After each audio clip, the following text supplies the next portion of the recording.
and a developing country, namely their ability to use and, more importantly, generate sophisticated technologies. So in this theory, I mean, this two people, for people who haven't studied these theories, how to believe, but the assumption is such that if Colombia is not producing BMWs, it's not because it cannot produce things like BMWs, but because como BMW, pero porque no quiere. The technologies are used for producing BMW is too capital intensive for Colombia. Now you can see how absurd this assumption is. I mean, the whole point about Germany being more advanced than Colombia. El punto que Alemania es más avanzado que Colombia es porque los alemanes saben construir algo como BMW. Pues esta teoría, simplemente por definición, quita los problemas más grandes del desarrollo económico, principalmente que los países en desarrollo no tienen la capacidad de utilizar e inventar tecnologías productivas. Can you go to the next slide? Siguiente diapositiva, por favor. Let's skip that. Saltemos esta, por favor, y podemos ir al siguiente. The next one, perdón. Skip that too. Esa también la podemos saltar. I'm sorry, I'm skipping slides because porque quiero tener más tiempo. Discussion. I didn't mean to present every slide. No quise presentar todas las diapositivas. Cuando las quise. I apologize if this is causing any confusion. Está causando cualquier confusión. Let's skip that. Saltemos esa también. So we are now going to the problems with mainstream understanding of productive development. Number 5, Roman numeral 5. Número romano 5. Now, I've skipped quite a bit, but let me summarize what pero I was les hago un saying resumen de lo que in the decía en slides. esas otras diapositivas. Basically, when Básicamente, developing countries cuando países try en to desarrollo develop tratan de desarrollar nuevas industrias, Colombia will never get rich on the basis of growing cut flowers for the Americans. Never become as rich as the Swiss or the Italians by simply exporting coffee. Colombia may want to get into higher productivity industries. And of course, initially it will not be competitive in those industries. If Colombia tries to produce automobile or semiconductors or flat screen TV, it is initially going to be very uncompetitive because it doesn't have the experience in the industries. Even if Colombia had the right capital-labor combination, as prescribed by the theory of comparative advantage, it cannot immediately become competitive because production technologies are acquired through actual experience.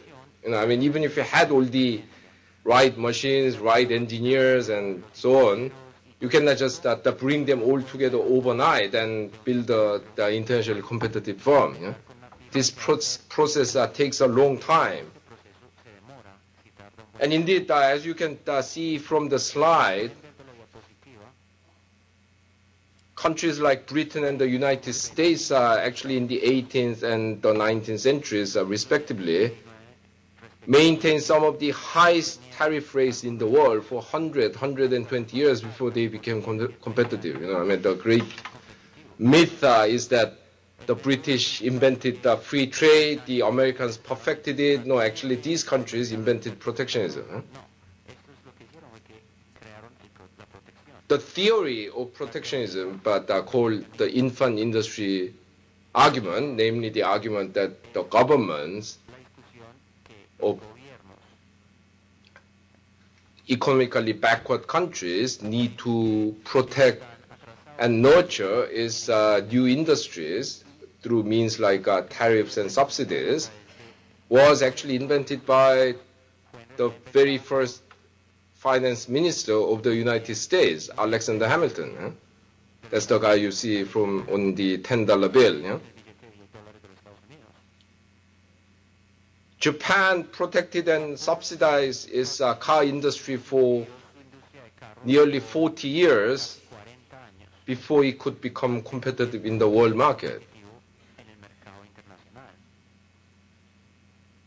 Nokia, the mobile phone company from Finland, they set up the electronics division. It started out as a logging company. Finland was one of the poorest countries in Europe until the Second World War.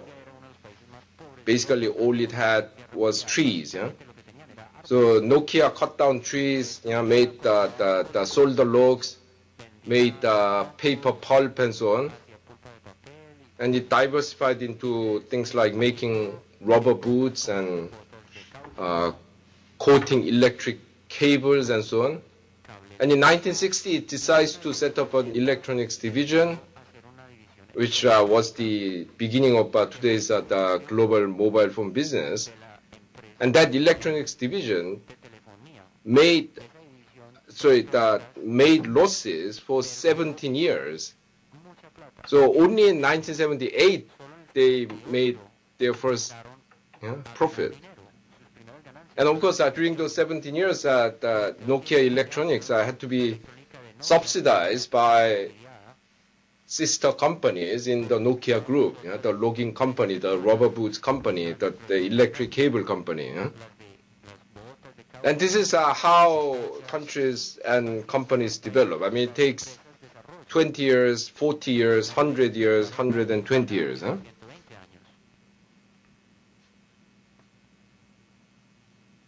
Okay, let's go to the next slide. Basically, my contention is that a country's specialization is what it is only because someone somewhere, maybe it was a private sector company, maybe it was the government, more likely it's a partnership between government and the private sector company. Someone somewhere made a decision to develop competence in those particular activities. Now, seriously, can you think of any reason why the Japanese should be good at making cars? The Americans, you can understand, the country is big. I mean, they have to go from A to B quickly. So, you can imagine why they might want to build fast cars. Yeah? But Japan, I mean, for God's sake, I mean, the country doesn't even have enough land to drive around. Yeah? So why are they good at making cars? Finland, I've been to Finland many times, and the Finns are very capable people, but there's one thing that they cannot do, which is talking. Koreans, I can understand why we are good at